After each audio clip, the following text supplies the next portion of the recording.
Salut à tous, bienvenue sur cette vidéo qui devrait être assez courte aujourd'hui. On va voir comment faire un panorama sur Instagram, donc mettre une photo en plusieurs parties sans qu'on voit la coupure. C'est un effet que j'apprécie parce que ça permet de mettre des photos paysages sans qu'elles soient coupées ou qu'elles soient en petit.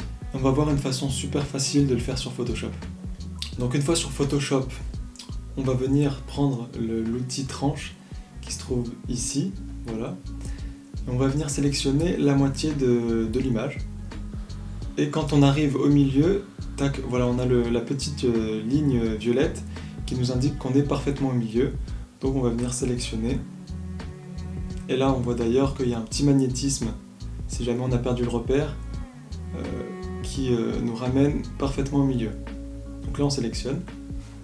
Si on veut couper l'image en plus de 2 parties, on fait clic droit, diviser la tranche. Donc là, diviser verticalement. On va faire par exemple en 3 parties.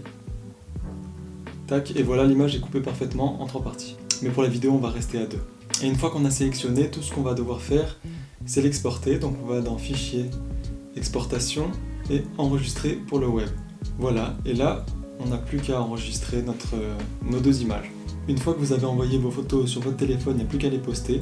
Donc on fait un post multiple, voilà. Là, on sélectionne les 2 photos, dans l'ordre bien sûr.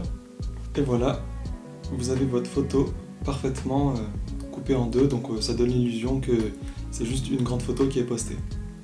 Pour ceux qui n'ont pas Photoshop, ce qui peut se comprendre parce que c'est payant, j'ai trouvé une petite application qui s'appelle Grid Post. Et si on va dans Panorama Crop, on peut également couper une photo en 2. Alors c'est un peu moins précis que Photoshop bien sûr, mais ça fait quand même le travail. Donc là on voit qu'on peut sélectionner le nombre de photos qu'on veut. Donc là on va toujours rester à 2. Voilà, c'est l'application je trouve qui se rapproche le mieux de Photoshop en termes de rendu. Voilà, c'est tout pour cette vidéo, j'espère qu'elle vous aura été utile. N'hésitez pas à me le dire si c'est le cas. Et moi je vous dis à la prochaine.